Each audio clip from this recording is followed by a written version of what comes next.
Assalamualaikum warahmatullahi wabarakatuh, pemirsa TVRI Sumatera Selatan. Senang sekali rasanya saya Dwi Kedi Putra berjumpa kembali dengan Anda dalam program Menyongsong Indonesia Maju. Dan pemirsa, pembangunan ekonomi daerah tidak hanya ditentukan oleh berapa besarnya anggaran, tetapi juga oleh bagaimana anggaran tersebut dikelola secara efektif, transparan, dan akuntabel. Nah, di balik berbagai proyek pembangunan, bantuan sosial, hingga belanja pemerintah yang mendorong perputaran ekonomi, terdapat peran strategis Kantor Pelayanan Perbendaharaan Negara atau KPPN sebagai ujung tombak pengelolaan kas negara di daerah. Nah, pada episode hari ini, dalam Menyongsong Indonesia Maju hari ini, kita akan membahas tentang peran strategis KPPN Palembang dalam pembangunan ekonomi regional. Dan telah hadir bersama kita itu Bapak Apri John, SEMM selaku Kepala KPPN Palembang, dan juga Bapak Waluyo Dwi Saparyo, SEAK MSI selaku Kepala Seksi Manajemen Satker dan Kepatuhan Internal. Assalamualaikum Pak Apri John dan Pak Waluyo. Bagaimana kabarnya Bapak? Alhamdulillah. Mendekati buka puasa. Mendekati buka puasa. Bapak terima kasih telah meluangkan waktunya untuk kita ngobrol hari ini ya Pak ya. Di program Menyongsong Indonesia Maju. Dan juga pemirsa yang ingin bergabung melalui line telepon kami di 0711 311454 atau melalui WhatsApp kami di 0811 787 1974. Baik, Pak Apri John dan Pak Waluyo, untuk mengawali diskusi kita nih, ngobrol kita sore ini, mungkin saya ke Pak Apri John dulu. Pak Apri John, tadi saya sudah opening bahwasanya ini KPPN ini sebagai ujung tombak nih Pak, dalam pengelolaan kas daerah ya Pak ya. Nah, mungkin boleh bantu jelaskan Pak, sebenarnya KPPN ini tugas fungsinya itu seperti apa Pak Apri John? Oke, ya. Baik, makasih Bang Dwiki. Ya. Jadi mungkin di awal saya sampaikan kisah lucu dulu nih. Ya. KPPN ini sering ketukar sama KPP, Pak. Bang Diki. Jadi kantor pelayanan pajak, orang menganggap KPPN itu pajak juga di situ. Karena kami areanya ada di Gedung Keuangan Negara di Aripai. Baik, menjawab apa yang disampaikan oleh Bang Dwiki. Jadi terkait dengan KPPN, mungkin saya mengawali dari TUSI ya, terkait KPPN ini sebagai Kantor Pelayanan Perbendaharaan Negara. Jadi TUSI-nya sebetulnya sangat sentral dalam menyalurkan dana APBN, baik yang ke kementerian lembaga maupun ke Pemda dalam bentuk transfer ke daerah dan dana desa ya di situ. Nah, terkait TUSI, kaitan TUSI nggak lari dari visi misi kami sebetulnya. Itu tertuang terkait dengan TUSI-nya. Kalau visi KPPN itu dari 182 KPPN se-Indonesia dan 45 KPPN di provinsi, KPPN Palembang ini KPPN provinsi ya, Bang Dwiki ya. Jadi visi kami terkait dengan visi ya adalah menjadi pengelola perbendaharaan yang profesional, transparan, akuntabel dan modern di situ. Nah, dijabarkanlah dalam bentuk TUSI dalam misi-misi itu tadi.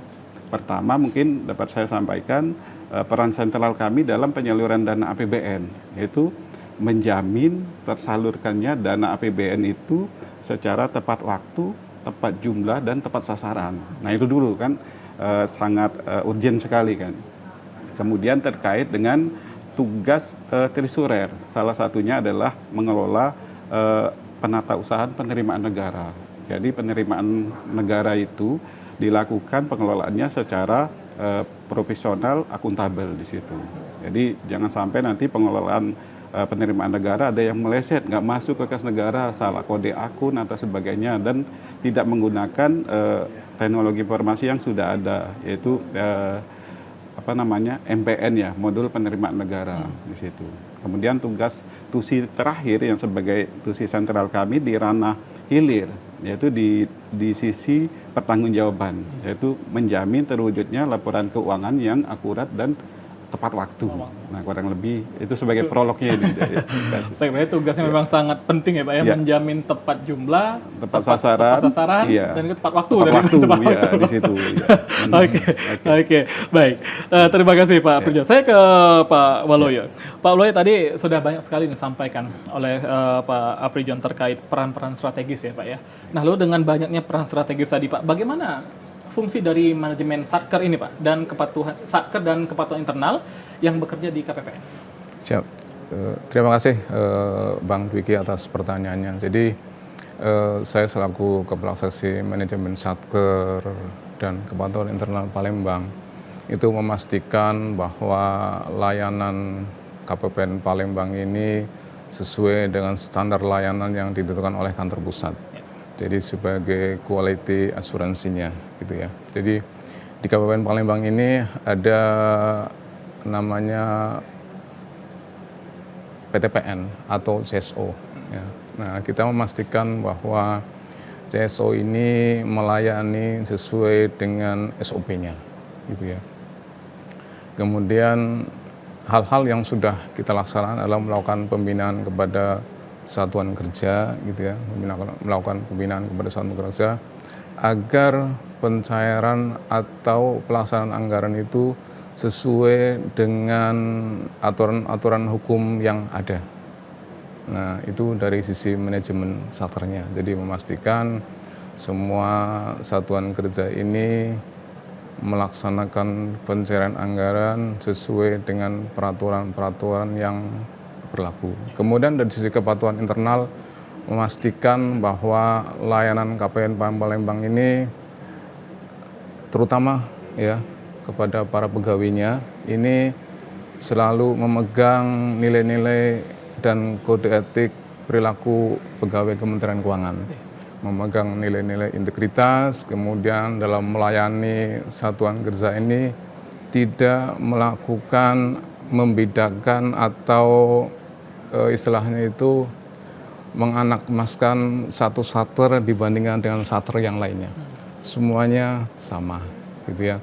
Jadi melayani secara profesional, berintegritas, kemudian tidak membeda-bedakan satuan kerja. Memastikan semua berjalan sesuai dengan aturan hukum yang ada. Dari pusat ya Pak? Iya, Baik. begitu. Jadi lebih sulit lagi nih Pak, ini lebih ke SDM-nya untuk menjamin integritasnya tadi ya Pak? Iya, ya? betul. Ya, Pak? Itu tugas Pak Brizon selaku pimpinan unit. Oke, baik Pak Waluyo. Nah, saya kembali ke Pak Purjon. Pak Purjon tadi dengan tusi yang banyak tadi Pak ya, kan pastikan dari KPPN ini kan memberikan layanan-layanan kepada satker ataupun kepada pegawai dan masyarakat gitu Pak ya, kepada satker-satkernya. Nah, mungkin Pak dari KPPN sendiri, mungkin ada nggak Pak jenis-jenis layanan yang disediakan oleh KPPN? Oke. Terkait jenis layanan, sebelumnya itu kita merujuk ke Dirjen 57 ya. Layanan utama kami itu tadinya ada 14 ya. Setelah ada penyempurnaan di teknologi informasi SPAN itu berubah menjadi 12.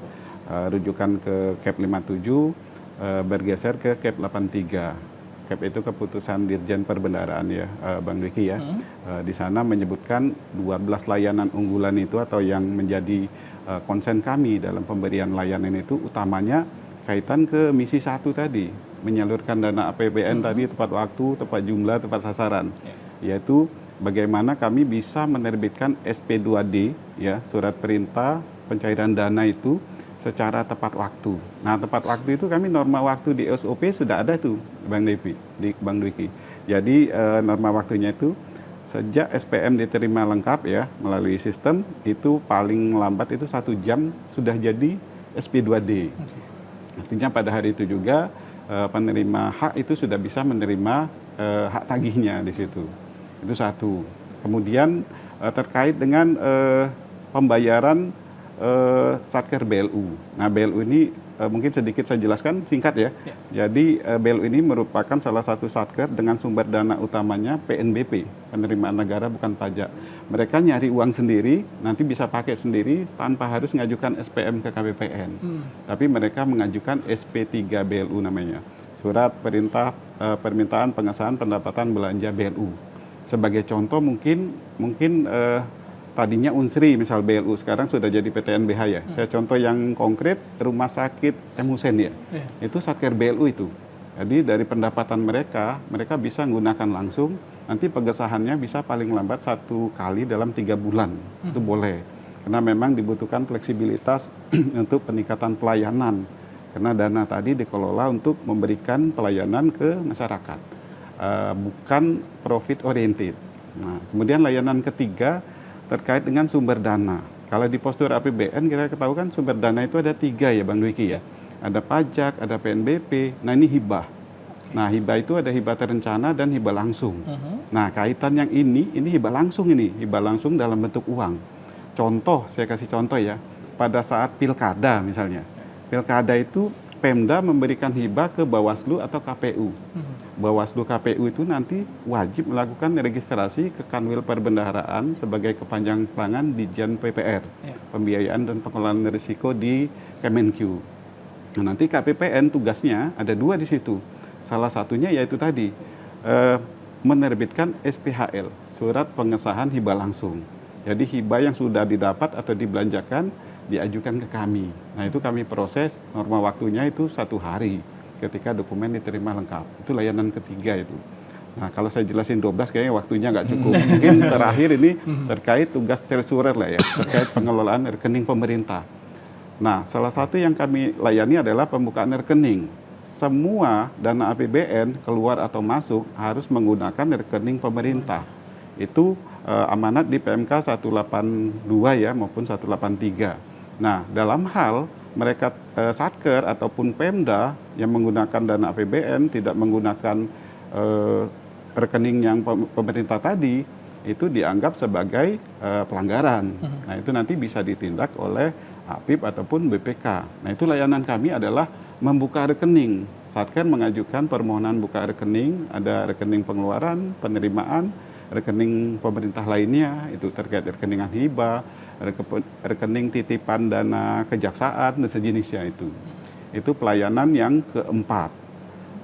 Kalau ini mungkin 4 dulu lah. Kalau 12 nanti habis langsung waktu 1 jam gitu ya, Pak ya? Nah, mungkin itu sementara. Iya. Baik Pak, jadi ada SP2D, BLU tadi Pak ya? BLU, terus hibah dan juga rekening pemerintah tadi ya Pak ya? Nah ini nanti bisa sambil jelaskan juga tadi Pak ya, ada 12 jenis tadi ya Pak ya? Baik, saya ke Pak Waluyo juga. Pak Waluyo tadi dikatakan Pak Pujun bahwasanya layanannya banyak sekali, 12 layanan Pak. Ketika di lapangan, sering ditemui tantangan ini seperti apa Pak? Dalam proses administrasi, ya terutama untuk pencairan anggaran Pak ya biasanya ya, yang banyak administrasinya. Tantangannya seperti apa Pak? Siap, terima kasih Bang Dwiki. Jadi di Kabupaten Palembang ini kan ada namanya ruang FO, kan gitu ya. Jadi di ruang FO itulah Satuan Kerja itu bisa berkonsultasi langsung ke Kabupaten Palembang. Datang langsung nih gitu ya.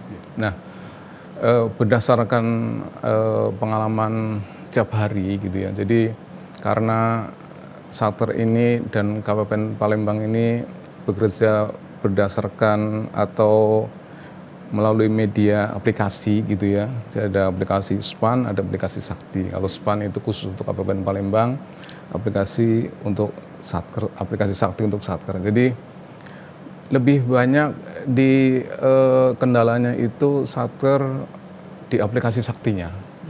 Ya, walaupun sudah lama digunakan, namun ada saja kasus-kasus tertentu gitu yang Satker tidak bisa menemukan solusinya gitu ya. Mereka datang langsung ke Kabupaten Palembang gitu. Jadi tantangannya di situ. Kalau terkait dengan pelaksanaan anggaran relatif tidak ada. Lebih besar, lebih banyak di penggunaan aplikasi Saktinya gitu. Kalau terkait dengan penggunaan kartu kredit pemerintah gitu ya, itu ada beberapa kendala. Ini kan Satker kan diwajibkan untuk menggunakan kartu kredit pemerintah gitu ya. Jadi ada beberapa kendala terkait penggunaannya di kabupaten kota, katakanlah di OI atau di OKI gitu ya. Ada pihak ketiga atau vendor yang tidak punya mesin edisi gitu ya. Jadi itu kendala penggunaan KKP-nya di satuan kerja. Berarti kalau yang lain relatif tidak ada. Berarti kena dari sistem juga aplikasi berarti Pak Ulu ya? Iya. Okay. Sebenarnya mudah untuk solusinya, cuma karena sporadis itu ya, jadi ada kasus tertentu Satker, oh ini baru sekali ini ketemu, mereka jadi tidak bisa mencari jalan keluarnya itu Pak ya, kesulitannya ya Pak ya. Oke, baik Pak Luyo, Pak Afijal, kita akan kembali saja berikut ya Pak. Dan juga pemirsa, tetaplah bersama kami setelah jeda berikut.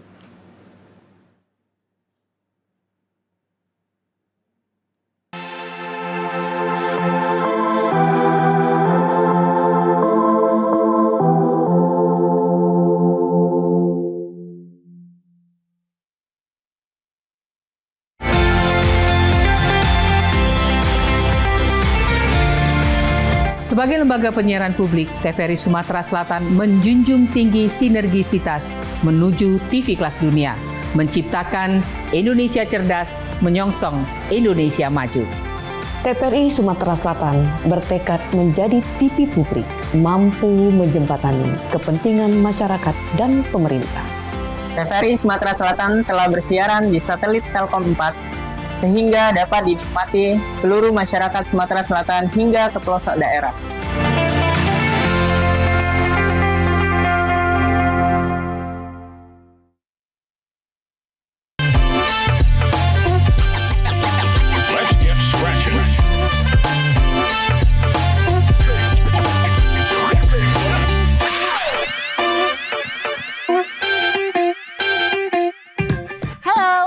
Welcome to Sumsel Stories. I am Amira Shifa, your host, as we explore the heart of South Sumatra. Its culture, its people, the tradition, education, and everyday stories that inspire and connect us all. From local tradition to hidden gems, stay with us as we bring you closer to the warmth and wonder of South Sumatra. Suji Lake is located at Lembak Village, Lembak Subdistrict, Muara Enim Regency, with a distance around 80 kilometers from Palembang. Since their occupation of Palembang's region on 14th of February 1942, Japan soldiers expanded their colonization to Karang Endah, Prabu Muli, and towards Lampung.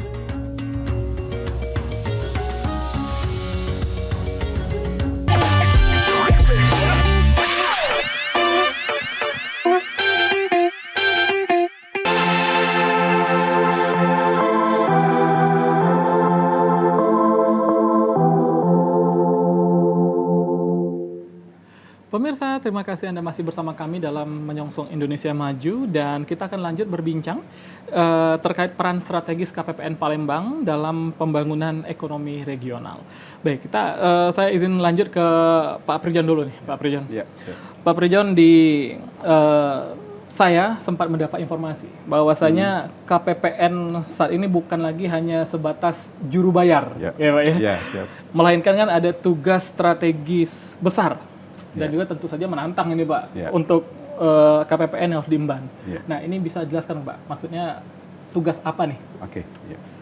Jadi gini Bang Dwiki, jadi pada 1 tahun terakhir ini kita mendapat penugasan baru ya, terkait pelaksanaan tugas KPPN di luar tugas treasury ya, atau treasurer sebagai penyalur dana APBN. Tapi tugas kita sebetulnya ada yang lebih menantang di sini, yaitu tugas TREVA. Jadi treasury itu sudah sebagai tugas tusi rutinitas, ditambah tugas RE, Regional Economist, ditambah satu lagi ada nama tugasnya adalah Financial Advisor. Jadi kayak pemberi nasihat nih, konsultan keuangan. Itu berat-berat juga. Jadi untuk yang tugas pertama terkait Regional Economist ya. Nah, itu kami sebagai pengendali fiskal terhadap penyaluran dana yang disalurkan melalui KPPN. Jadi sebagai informasi Bang Dwiki, kami ini KPPN tipe A1 provinsi. 65% penyaluran dana APBN di Sumsel itu disalurkan melalui KPPN Palembang. Sisanya dibagi di 4 KPPN lain. KPPN Lahat, Batu Raja, Sekayu, sama Lubuk Linggau. Nah, di situ. Nah, dari pelaksanaan tugas yang tadi itu ya, kami diminta setiap periodik, setiap bulan merilis data terkait dengan fiskal. Kan ada 2 sisi ya, terkait pengeluaran negara sama penerimaan. Nah, dari pengeluaran kami rilis nanti realisasi fiskal pengeluaran negara dari belanja KL yang ada di kami itu 262 saker yang kami layani di situ. Dengan dana 25,2 T. Nah, duit semua itu Bang. Itu di 2025. Nah, sekarang dananya sedikit turun di 19,8 T, tapi itu bisa berkembang karena ada di PATP nanti tugas pembantuan. Nah, dalam hal ini terkait dengan pelaksanaan rilis tadi, itu nanti kami lakukan analisis dan evaluasi. Setelah kami infokan melalui media YouTube ya, ataupun melalui media sosial kami di situ. Nah, di sisi penerimaan kami rilis juga penerimaan negara yang masuk ke kas negara melalui setoran MPN di wilayah KPPN Palembang.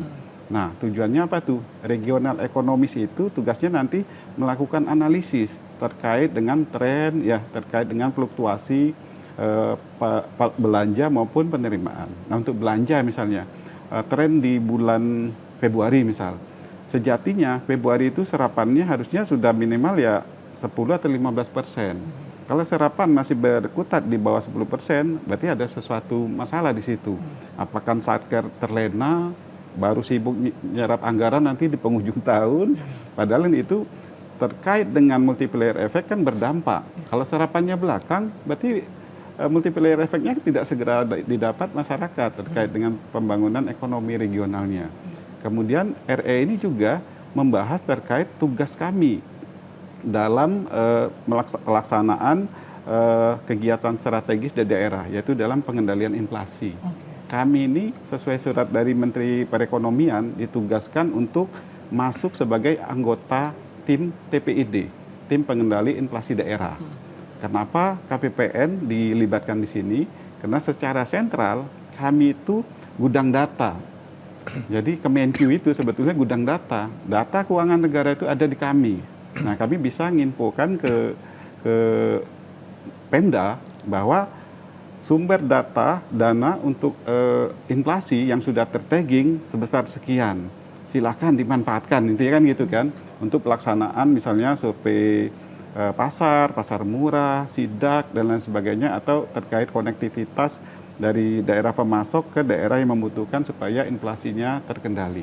Kemudian yang tak kalah penting adalah sebelum saya masuk ke financial advisor, sebelum ini kami sudah mengawal dana besar, kegiatan besar terkait dengan kegiatan perekonomian regional yang pembayarannya melalui KPPN Palembang. Contoh nih, Bang Dwiki mungkin pernah nggak jalan ke Jambi? Ya. Sekarang sudah ada tol itu, Betul. Tampino, Bayung Lincir Ya. itu. Bayarnya di mana itu, Bang? Di KPPN Palembang itu. Nah, jadi di ruas salah satu sisinya itu, di seksinya itu dibayar 1,3 T. Itu dibayar di kami itu. Nah, itu contoh. Atau terkait ini kegiatan pembangunan irigasi atau bendungan 3 Diaji di Oku Selatan. Itu lebih besar lagi, 1,4 T dibayarnya di kami itu. Nah, kemudian peran sentral bahwa kami itu bukan hanya sebagai juru bayar tadi, yang bayar tadi itu juga yang pembayaran besar itu kami asistensi itu supaya pembayarannya tertata dan lebih cepat dan sebagainya. Nah, terakhir adalah tugas kami sebagai financial advisor. Jadi sebagai konsultan keuangan lah, penasihat. Nah, itu kita lakukan ke KL maupun ke Pemda. Jadi kalau yang KL itu Central Advisory ya Pak Oli ya di situ. Nah, itu kita lakukan pembinaan kepada KL-KL dengan kondisi atau kinerjanya yang masih butuh peningkatan. Jadi yang kita lakukan di situ terkait quality assurance yang Pak Oli sampaikan tadi, yang kita lihat terkait pemahaman mereka terhadap proses bisnis perencanaan, pelaksanaan anggaran sampai pada pelaporan. Kemudian kita lakukan juga asistensi terkait dengan layanan pengguna di situ, terkait teknologi informasi. Jadi dari teknologi informasi yang tersedia, yang Pak Waluyo sampaikan tadi ada SPAN, Sakti, OmSpan, Sintesa, banyak di situ kan. Digit, aplikasi Sprint, mereka paham nggak itu? Nah, itu kita asistensi terhadap satker-satker dengan kinerja masih butuh peningkatan. Kemudian juga terkait pengelola keuangan dari quality assurance tadi. Kan pejabat perbendaharaan itu kan ada KPA, ada PPK, ada PPSPM, ada bendahara. Tidak semua mereka ini kapabilitasnya mumpuni. Nah, itu yang menjadi tugas kita untuk memberikan edukasi, BIMTEK melalui layanan pengguna tadi. Kemudian terakhir kita lakukan MONEF terhadap kegiatan yang terkait dengan Central Government Advisory. Nah, untuk yang lokal government advisory kami lakukan juga itu, Bang. Itu terkait dengan pembinaan ke Pemda dalam pengelolaan dana TKD. Kami itu membayar dana TKD 2025 12,2 T ke 5 Pemda. Jadi wilayah bayar kami itu Provinsi Sumsel, Kota Palembang, Kota Prabu Muli, Kabupaten Oki, Kabupaten OI. Nah, tidak semua Pemda itu melakukan proses pengelolaan dana TKD itu dengan ya baiklah ya. Nah itu bagian tugas kami untuk melakukan pembinaan. Salah satunya melalui local government advisory tadi. Oke, baik Pak Prijon, kita akan lanjut. Ini kita ada telepon masuk oleh. Halo, assalamualaikum, selamat sore. Waalaikumsalam, selamat sore Pak. Sore. Sore Pak. Ya, selamat sore Bapak. Dengan Bapak siapa? Dengan Bapak Harun di Demang. Ya, silakan Pak Harun. Saya mau tanya nih, kan kemarin kan saya sempat lihat di medsos. Saya kan dengar katanya Pak Purbaya itu kan pembayaran THR kan di Ramadan minggu pertama. Nah, tapi kan ini kan udah minggu kedua nih, tapi belum juga ada pembayaran. Nah, saya mau nanya ini, kapan sih kira-kira THR ini bisa dibayarkan? Itu pertama. Yang kedua, yang kita dapat nih komponennya pembayarannya apa saja? Itu saja sih Pak. Baik, terima kasih Pak Harun di Demang untuk pertanyaannya. Ini sudah nggak sabar mau Idul Fitri nih Pak ya kayaknya Pak ya, Pak Walu ya. Pak Harun terima kasih banyak ya. Jadi Pak ada informasi dari kemarin kan melihat Pak Purbaya informasinya THR turun di minggu pertama. Nah ini minggu kedua belum juga nampak hilalnya, belum turun juga gitu Pak ya. Nah mungkin ada informasi nih Pak, kapan THR-nya dibayarkan dan juga komponen apa saja tuh di dalam THR. Mungkin ke Pak Prijon ya. Baik. Ini pertanyaan sejuta umat ini kayaknya. Jadi bukan hanya Pak Harun aja yang bertanya. Baik Pak Harun, terima kasih untuk pertanyaannya. Mungkin izin saya menyampaikan informasi, ini kayaknya good news ini. Informasi gembira Pak. Jadi terkait dengan pelaksanaan pembayaran, sebetulnya KPPN Palembang itu siap bayar kapan aja, sepanjang regulasinya ada. Nah dalam hal ini, kebetulan kemarin sudah terbit ya Pak ya, terkait peraturan pemerintah terkait pembayaran THR dan gaji 13 ya di situ ya. Nah dalam hal ini kita merujuk ke PP 9. PP 9, kemudian kami dalam pelaksanaan itu tetap menunggu Juknis. Nah dalam hal ini Juknisnya juga sudah turun, ada PMK 13 yang terbit di tanggal 4 Maret kemarin Pak Harun. Nah selanjutnya dari Juknis itu ada turunannya lagi, ada ND Nota Dinas dari Dirjen Perbendaharaan, itu ND 71. Nah kemarin sudah turun juga, tadi pagi saya dan tim teman-teman di KPPN sudah kerja keras ini, kita udah rapat langsung menginformasikan ke Satker kemarin sore. Jadi saya sudah bersurat ke seluruh Satker di 252 Satker itu Pak Harun. Nah terkait pembayarannya itu, sekarang itu sudah ada Satker yang diproses SPM-nya menjadi SP2D. Jadi itu informasi gembiranya Pak Harun. Sekarang bolanya ada di Satker Pak. Mereka siap nggak untuk cepat melakukan rekon gaji terkait THR tadi, baik rekon THR gaji maupun THR tukin, kan dia terpisah ya SPM-nya. Nanti kalau sudah diajukan, KPPN nanti tinggal menunggu SPM, surat perintah membayar. Nah dari SPM itu kami ada norma waktu Pak Harun, hanya 1 jam Pak. Nah sekali lagi hanya 1 jam itu, sepanjang dokumen benar dan lengkap jadi SP2D tersalurkan ke pihak penerima di situ. Mungkin itu Pak Harun, Bang Dwiki informasi gembiranya ini. Pak Prijon. Ya jadi Pak Harun ya, ini informasi gembira berarti yang sudah disampaikan. Jadi sudah diproses berarti Pak ya. Dari proses sudah ada keluar PP 9 ya, sudah ada ND 71 tadi ya, PMK dan juga 13. PMK 13. Oke. Jadi sudah diproses ya. Sama mungkin satu kali Bang. Komponennya belum saya Oh sampaikan. iya, betul Pak, komponennya nih Pak. Izin langsung ya. Terkait komponen nih Pak Harun, yang dibayarkan untuk yang PNS ya, kita sampaikan di situ maupun TNI dan personel polisi. Untuk yang PNS itu komponennya pertama adalah gaji pokok ya yang dibayarkan, yang biasa diterima, rujukannya ke penerimaan bulan Februari ya, bulan Februari. Kemudian tunjangan keluarga, tunjangan anak atau tunjangan istri ya kalau ada. Kemudian tunjangan pangan, tunjangan beras ya di situ.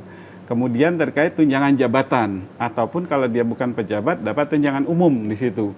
Nah itu tanpa potongan ya, sekali lagi tanpa potongan di situ. Itu komponen yang dibayarkan. Untuk yang tukin, tunjangan kinerja itu dibayar full 100% dari yang diterima di posisi bulan Februari ya di situ. Oke, nah, Mungkin jadi itu. Ya, sudah ada komponennya tadi ya. Semoga ini dapat menjawab informasi yang menggembirakan ini ya Pak Harun ya. Ya. Oke. Boleh menambahkan? Oh, boleh Pak. Pak Jadi Waluyo. terkait dengan proses pembayaran atau pencairan THR tahun 2026 ini, KPPN Palembang ini siap mendukung satuan kerja. Jadi terkait dengan manajemen Satker, jam layanan KPPN Palembang kalau bulan puasa itu normalnya itu jam 15.00 ya. Nah, terkait dengan pembayaran THR ini kita buka sampai jam 23.59. Oke. Sampai malam ya. Tidak ada penghabisan. Iya, kemudian Sabtu Minggu kita buka juga. Hari libur gitu ya. Hari libur kita buka. Rencananya kita buka jam layanan di hari Sabtu dan Minggu. Itu dari jam 8 pagi sampai jam 15.00 waktu Indonesia bagian Barat. Kami di KPPN Palembang berharap bahwa perpanjangan jam layanan ini bisa dimanfaatkan dengan baik oleh Satuan Kerja Mitra KPPN. Diprioritaskan pelaksanaan atau penyelesaian SPM THR 2026. Wah, baik. Jadi dari KPPN sudah melayani Pak, sudah membuka Pak ya. Siap. Tinggal dari satkernya ini jangan lalai gitu ya untuk bayar Iya. proses tadi Pak ya. Oke, baik. Pak Waluyo dan juga Pak Aprijon, kita akan jeda sejenak ya Pak ya. Dan juga kepada pemirsa, tetaplah bersama kami setelah jeda berikut.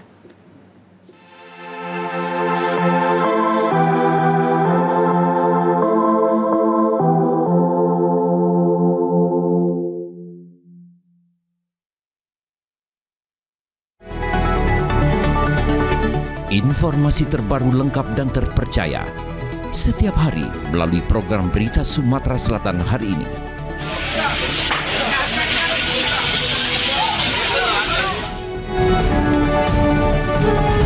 Kami menyajikan berita hangat dari berbagai wilayah di Sumatera Selatan.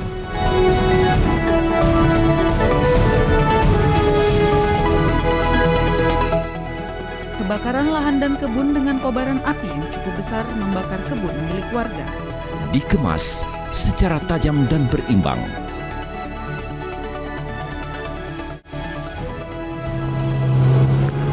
Tim gabungan dari Basarnas Polsek Rawas Ilir BPBD Muratara. Jangan lewatkan Sumatera Selatan hari ini.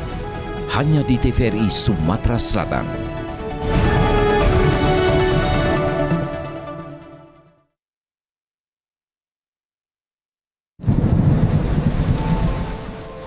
Rumah kita punya atap.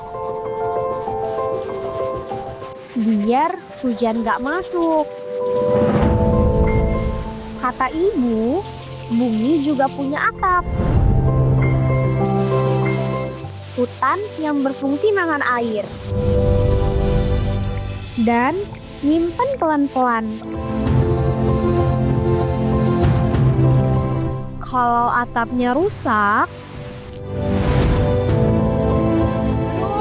bocor lagi. Pak, Papa atap teras bocor nih.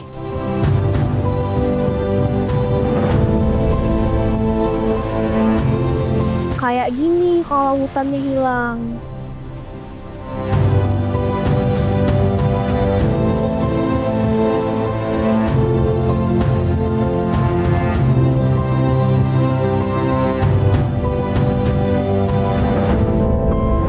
Tapi kita bisa benerin atap bumi kok.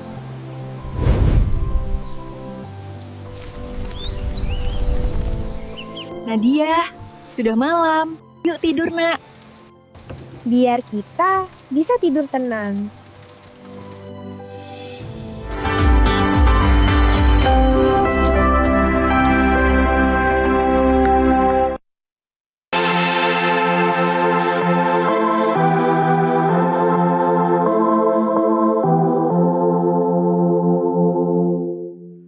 Pemirsa, terima kasih Anda masih bersama kami dalam program Menyongsong Indonesia Maju, dan kita akan lanjut berbincang terkait peran strategis KPPN Palembang dalam pembangunan ekonomi regional. Baik, tadi sudah ada pertanyaan Pak ya, dan ini ada kembali pertanyaan Pak. Ini mungkin saya izin tanya ke Pak Aprijon nih. Ya. Ada Ibu Citra dari Pelaju. Ya. Pertanyaannya Pak, kalau ada masalah Kortex, kami bisa nanya ke KPPN nggak ya? Nah, ini mungkin bisa jawab nih Pak. Ya. Terkait pertanyaan Kortek atau CITAS ya, Kortek Administrasi Sistem ya, itu menjadi tusinya DJP, Pak. Jadi Dijen Pajak. Jadi itu menjadi ranahnya mereka untuk memberi layanan atau asistensi. Nanti bisa kalau di Gedung Keuangan Negara itu bisa menghubungi ke KPP Ilir Timur ya, di situ di tempatnya Pak Albert. Oke. Mungkin itu untuk informasinya, Bang. Oke.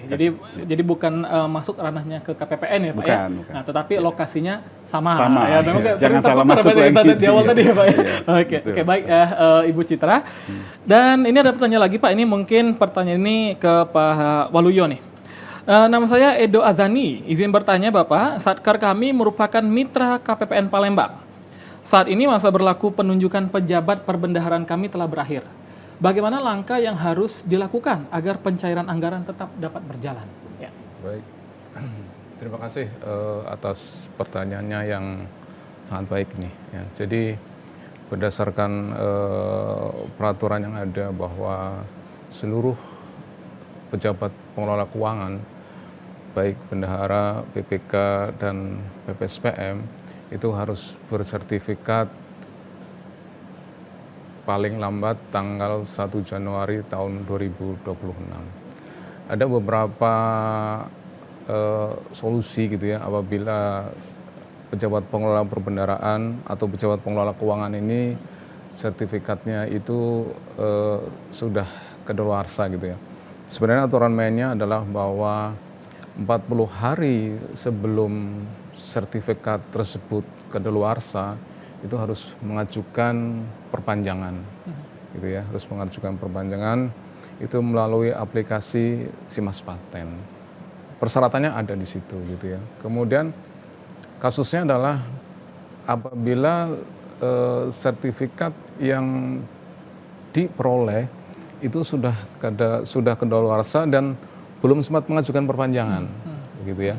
Nah, berdasarkan peraturan yang ada, pejabat pengelola keuangan tersebut harus mengikuti ujian dari awal, begitu ya. Dari awal, jadi sudah tidak bisa mengikuti lagi mekanisme yang pertama, perpanjangan selama atau sebelum 40 hari masa berlaku. Jadi harus melakukan ujian dari awal, ya. Pendaftaran melalui aplikasi Simas Paten. Itu aplikasi khusus didesain untuk sertifikasi baik PPK, PPSPM maupun bendahara. Ya. Jadi mengajukan, kemudian nanti di approve oleh KPPN selaku admin KPPN, kemudian dilakukan approve oleh Direktorat SP selaku unit penyelenggara. Kemudian nanti mengikuti diklat dan ujian di Pusat Pendidikan atau Pusdiklat Anggaran dan Perbendaharaan di Gadok selaku penyelenggara, gitu. Ya. Nah, apabila ini kasusnya misalnya bendahara gitu ya, kalau bendahara terlambat gitu ya, atau tidak mempunyai sertifikat, itu bisa pinjam bendahara dari satker lain yang masih dalam satu eselon 1 yang sama, begitu ya. Yang kedua, pencairan anggaran itu tidak menggunakan mekanisme UP atau uang persediaan, jadi semuanya menggunakan mekanisme LS ya. Jadi LS itu ada 2 mekanisme nih di pelaksanaan anggaran, mekanisme UP dan mekanisme LS. Karena tidak mempunyai bendahara pengeluaran atau bendahara pengeluarannya sertifikatnya sudah kedaluarsa, itu mekanismenya menggunakan mekanisme LS. Gitu. Jadi langsung dari kas negara ke pihak ketiga, tidak melalui bendahara pengeluaran. Begitu. Mungkin Bapak Apri bisa menambahkan? Ya, mungkin apa yang disampaikan Pak Waluyo tadi, saya pikir sudah cukup lengkap ya. Mungkin saya tambahkan penegasan aja untuk sertifikasi yang sudah berakhir atau memang belum punya sertifikasi, dasar hukumnya aja yang berbeda. Ya. Kalau untuk yang bendahara tadi kan Perpres 7 tahun 2016 Junto PMK 126 terkait dengan sertifikasi bendahara. Jadi semua bendahara sudah tidak ada diskresi lagi. Semua bendahara harus punya sertifikasi BNT. Kalau tidak punya, ya kata Pak Waluyo tadi, bisa minjam di lingkupnya dulu. Kalau nggak ada juga, pinjam ke KL sebelahnya, itu boleh. Tapi dikecualikan untuk perlakuan PMK 50 ya, terkait sertifikasi PPSPM atau SNT sama PPK atau PNT. Itu sampai dengan 30 Juni ya, itu masih bisa diberi diskresi menduduki jabatan tanpa punya sertifikat. Tapi pada kesempatan pertama, yang bersangkutan harus segera ngikuti ujian ya Pak Waluyo ya. Cuma dalam konteks ini KL-nya atau eselon 1-nya atau biro keuangannya harus minta diskresi dulu ke Direktorat Sistem Perbendaharaan. Setelah ada surat itu, baru kami di KPPN bisa memberikan kesempatan mereka untuk mendapat user dan sejenisnya ya Pak Waluyo. Itu, itu Bang. Baik, berarti jalan keluarnya Pak Edo ya ada 2 ya. Tadi kalau mau tetap yang sama berarti harus sertifikasi ulang ya Pak ya. Atau yang kedua bisa pinjam ya dari satker yang sama gitu ya.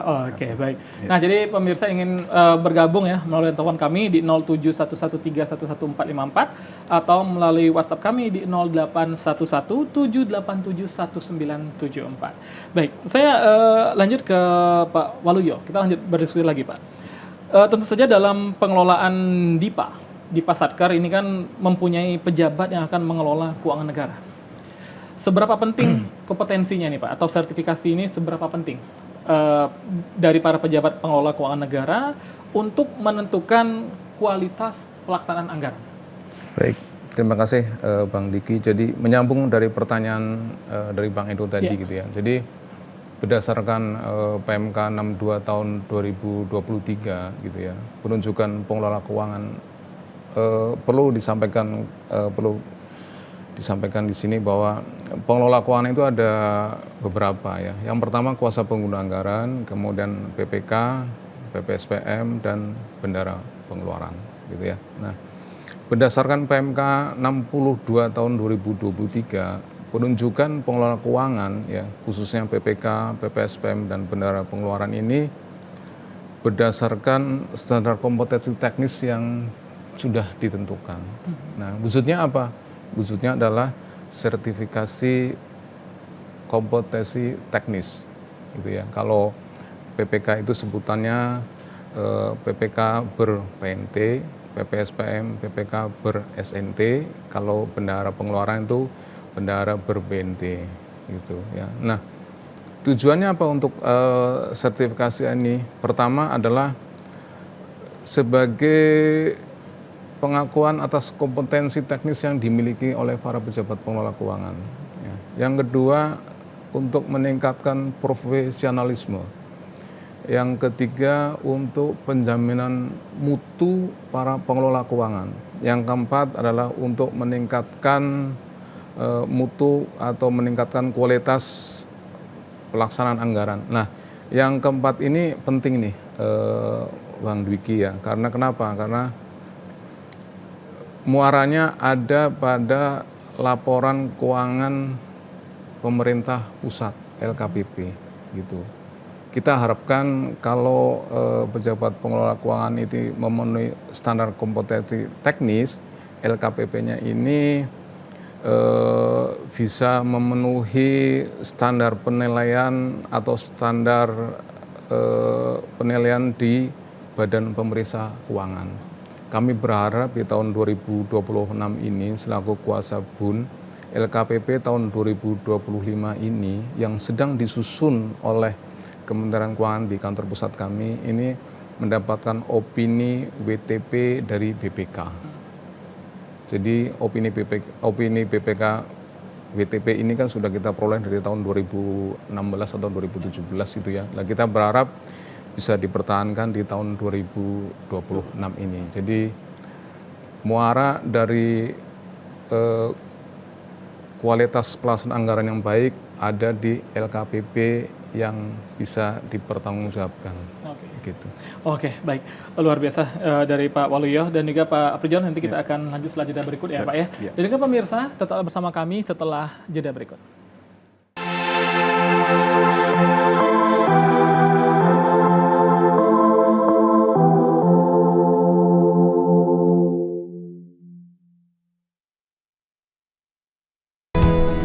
Ketahanan pangan kini menjadi isu yang semakin penting, apalagi di tengah tantangan perubahan iklim, krisis global, dan dinamika ekonomi nasional. Melalui Brigade Pangan, semangat ketahanan pangan terus tumbuh. Lewat Brigade Pangan, Indonesia melangkah lebih dekat menuju cita-cita besar. Bangsa yang mandiri, berdaulat, dan sejahtera lewat tangan-tangan petani. Sekolah pertanian yang tak hanya mengajarkan teori, tetapi juga praktik nyata untuk membangun ketahanan pangan dan energi bangsa. Semua informasi ini kami rangkum dalam Zona Tani. Hanya di TVRI Sumatera Selatan. Kabar yang terbaru, lengkap dan terpercaya, langsung dari sumbernya.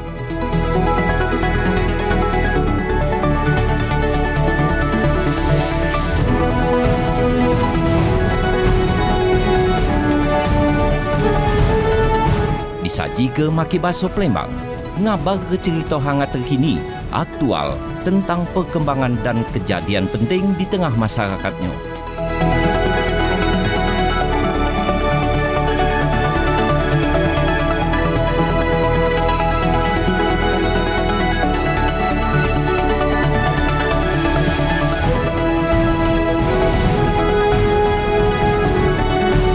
Jangan sampai ketinggalan program acara Berita Baso Palembang cuma di TVRI Sumatera Selatan. TVRI, media pemersatu bangsa.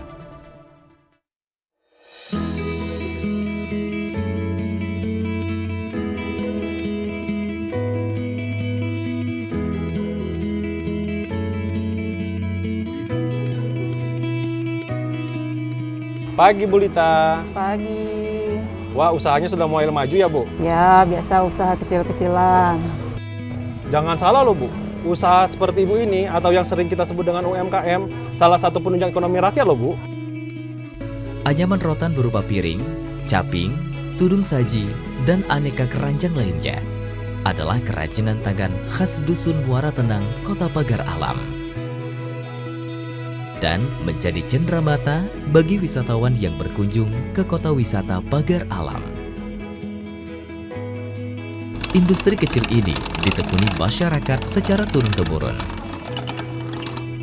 Ada 95 UMKM anyaman rotan yang tersebar.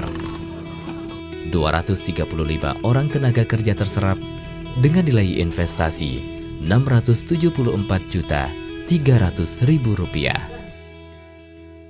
Bu, saya beli ini ya, tolong dibantu hitung, tapi jangan mahal-mahal loh, Bu. Katanya Bapak mau membantu UMKM, kok nawar? Namanya juga pembeli, nawar boleh dong, Bu.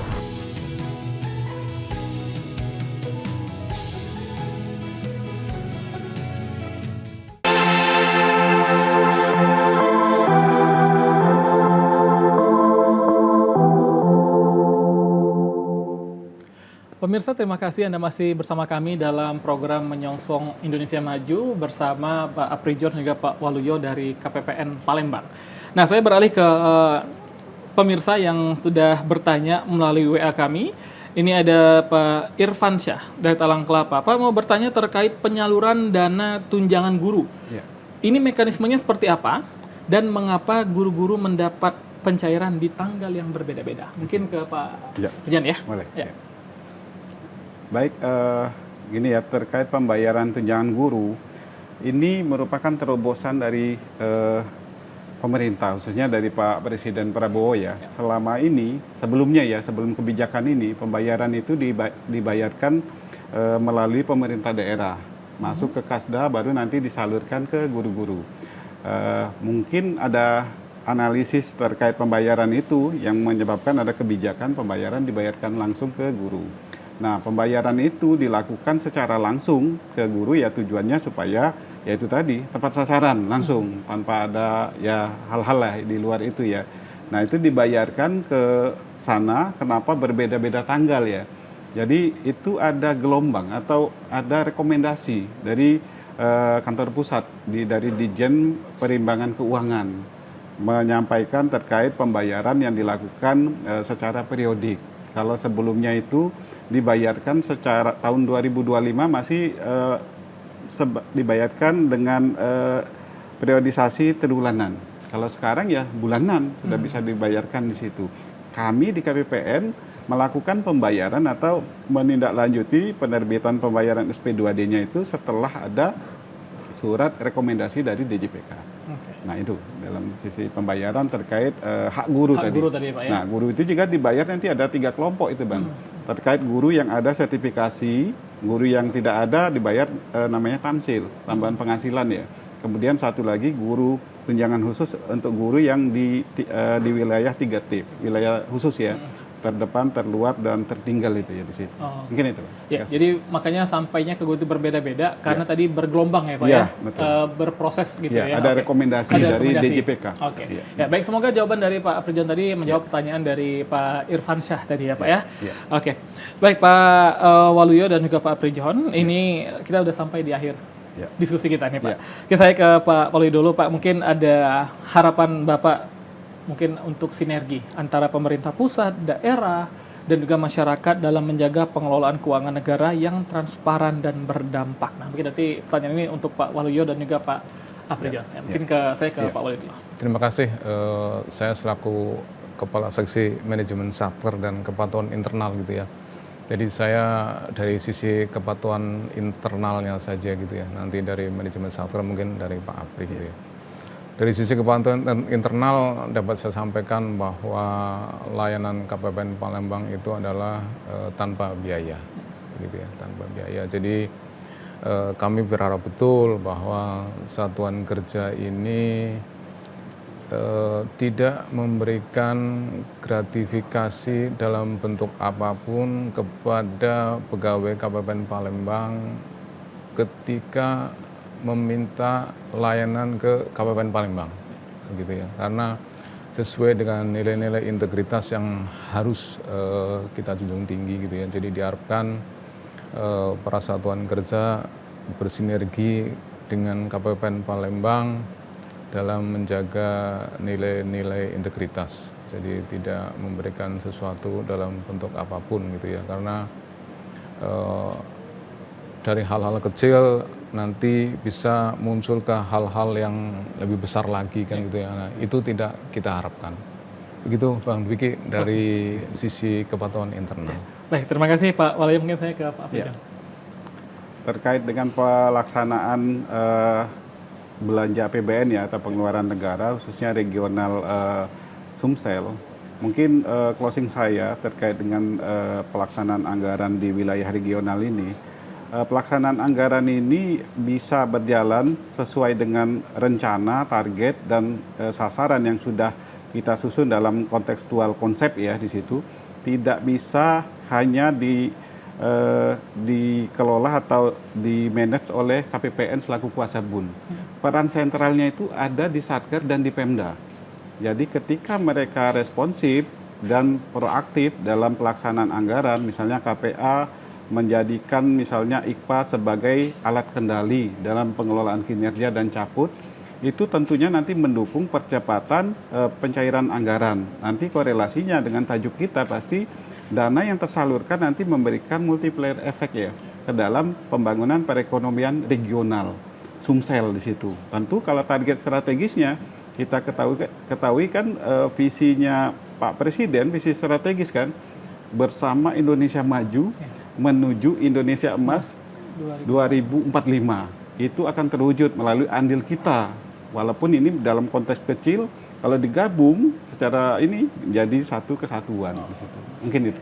Berarti menyatukan visi Pak ya, dari visi Indonesia, negara Indonesia. Baik. Pak Aprijon, selaku Ketua KPPN Palembang dan juga Pak Waluyo, ini selaku Kepala Seksi Manajemen Satker dan Kepatuhan Internal KPPN Palembang, saya ucapkan terima kasih telah bersedia untuk ngobrol terkait peran strategis KPPN ya Pak ya di program Menyongsong Indonesia Maju. Dan juga pemirsa TVRI Sumatera Selatan, terima kasih telah menyaksikan Menyongsong Indonesia Maju. Tetap saksikan TVRI Sumatera Selatan dan saya Dwiki Putra pamit undur diri serta kru yang tugas pamit undur diri. Sampai jumpa.